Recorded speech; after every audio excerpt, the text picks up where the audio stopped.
भन्नु भएको काउ कुदी लगाइदिम क्या नि रे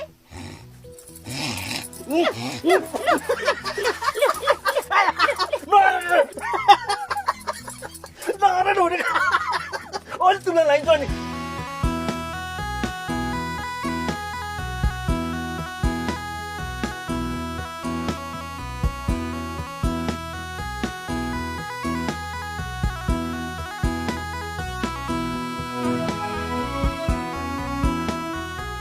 खोइ बुढा हजुर तपाईँ सधैँ यस्तै हाँसिराख्नुहोस् है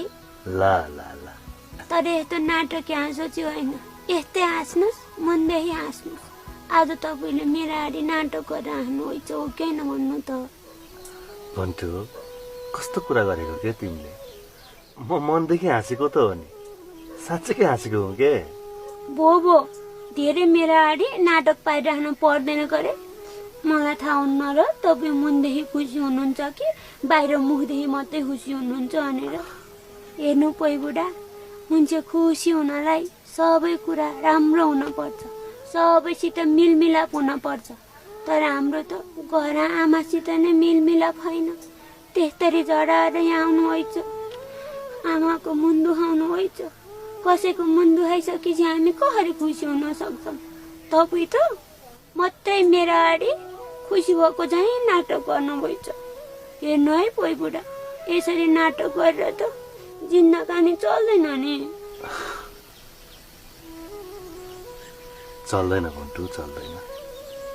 त्यो मलाई राम्रोसँग थाहा छ तर पनि कति दिनसम्म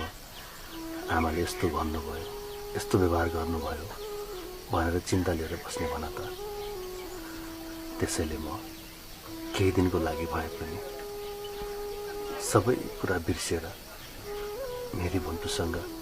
खुसी हुन चाहन्छु म पनि तपाईको मनदेखिको खुसी हेर्न चाहन्छु पोइ बुढा तर के हानु मेरो चाहना खै पुरा भएन फेरि तपाईँले म केही समयको लागि भए पनि तिमीसित खुसी हुन चाहन्छु हो त्यस्तो भन्ने होइन तपाईँ त मसित जिन्दगानी भरको लागि खुसी हुनुपर्छ नि है तर मसित मात्रै खुसी गरेर त पुग्दैन नि मभन्दा पहिला तपाईँका जिन्दगानीमा त बा आमा आउनुभएको हो त्यसैले सबैभन्दा पहिला आफ्ना बा आमालाई खुसी राख्नु पर्छ उहाँहरूको चित्त दुखाउनु हुँदैन बुढीसित मात्रै खुसी हुन्छु भनेर हुन्छ त कहिलेकाहीँ मलाई रिस उठ्ला मैले प्याच के गर्नुला अनि मुदेखि मन दुख्ला अनि मुदेखि मन दुखिसकेपछि बा आमासित पनि तपाईँको सम्बन्ध राम्रो हो भनेदेखि